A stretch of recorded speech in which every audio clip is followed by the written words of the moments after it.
Sit this right here? Appreciate it. Oh. Big first question, front right. Kevin, right here. Where? Right here. Front right. Oh, sorry. Congratulations. Thank you. We've heard you talk about how much you wanted this, and this was one of the driving forces that led you to come here to Golden State. Can you describe a bit the emotions right now? I asked you the other day to take a step back. Can you take a step back now and sort of tell us what this means to you from your heart and your mind? I remember the first day of camp, you know what I'm saying, and I was walking into camp and didn't know what to expect. I didn't know what these guys were like on the court, and you know how they came in and worked. I didn't know anything about the team, you know, and I just wanted to come in there and just be me, and I did that from day one, and I just tried to stay with that. I had my you know, lulls in the season where I was beating myself up, where I was struggling throughout the year. But the great part about it is, you know, I'll get a tap on the head from Steph or Draymond, or, you know, I can remember when we were in Sacramento and we just lost to Memphis. We gave up the lead. We were up 20. I'm sure you guys remember. Draymond pulled me to the side. We were having dinner the next night in Sacramento, and he told me to be myself. Don't worry about anything. Just be you. Keep working. Everything's going to come around. And I was struggling at that point. And to have teammates that encourage you, that lift you up, that's what we all need in life, you know what I mean? And it was amazing to just see that all year. And right now, just to be here with these guys, man, it's amazing. What were your thoughts as the clock ran out? I mean, you knew for a while that the game was going to be in your favor. When it finally ended, tell us what was going through your mind. Yeah, it was 55 seconds left, and I went over to half court line, and I bent down. I was like, is this really happening? And Dre was like, keep playing to the end. Andre Iguodala was like, keep playing. We got 50 seconds left. And I'm like, bro, we about to win the title.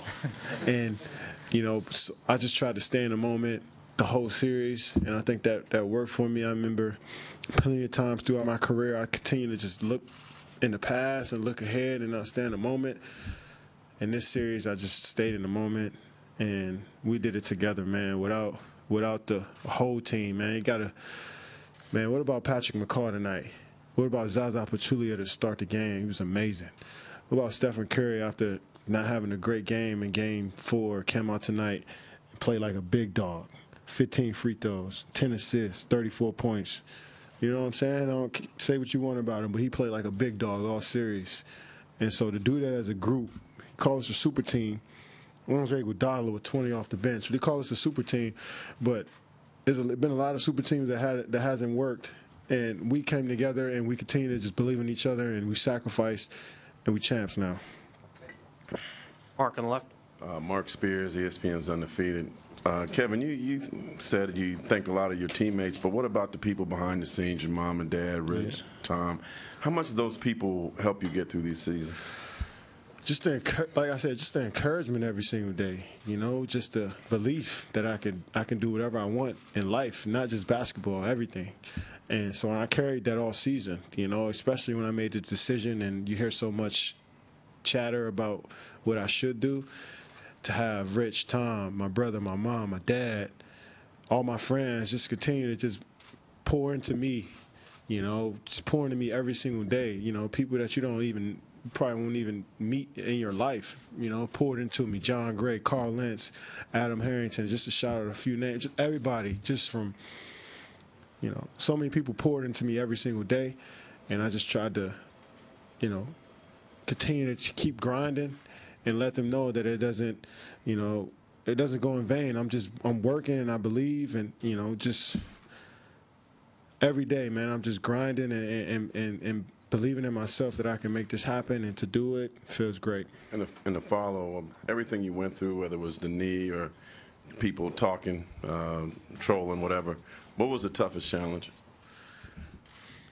The toughest challenge was to come in here and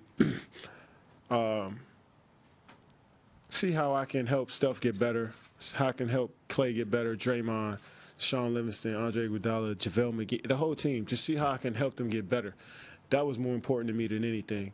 proving haters wrong. Like that's cool. That's cool for me to talk about on Instagram or Twitter, but like you don't concern me. I'm coming in and working every day, seeing how I can be the best teammate I could be, the best player I can be.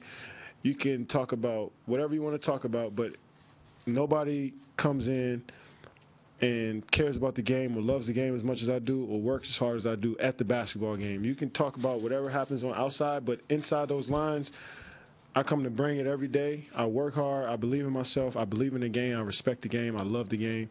And I knew at some point in my life that, you know, that it'll come around for me. So I just try to stay with those principles and keep grinding, man. I'm kind of lost for words right now. Any first question right here on the left? Kevin, Janie McCauley from AP.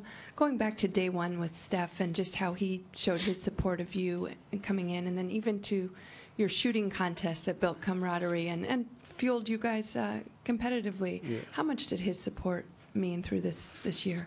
It meant a lot. You know, Steph is the.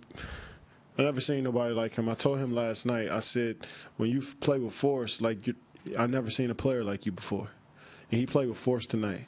And the stuff you hear about Steph as far as sacrificing and being selfless and caring about his teammates, caring about other people is real. It's not a fake. It's not a facade. He doesn't put on this mask or this suit every single day to come in here and fake in front of you guys. He really is like that. And it's amazing to see a superstar who sacrifices, who doesn't care about nothing but the group.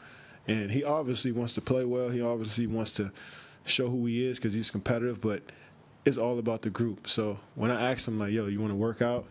Some guys want to, you know, keep it to themselves. But he's like, no, let's get some work in. And we've been doing these 30, 35 sessions is what we call it. We've been doing it all season, and we've been doing it every probably since the second round of the playoffs, and definitely paid off for us tonight. Howard, back left. Howard, back with Bleacher Report. Over here, Kevin. I know the championship is obviously the ultimate reward here, but what else do you think you found here with this team that you had been seeking? I found that in the beginning of the year when we first went to Vancouver in the first preseason game. Just the camaraderie, just togetherness of the whole organization. That's what it was about, and we just kept, you know, I kept building on that from day one. So that's what I found when I came here, and I definitely appreciate just the type of people we have here from the top to bottom. So championship is just a cherry on top.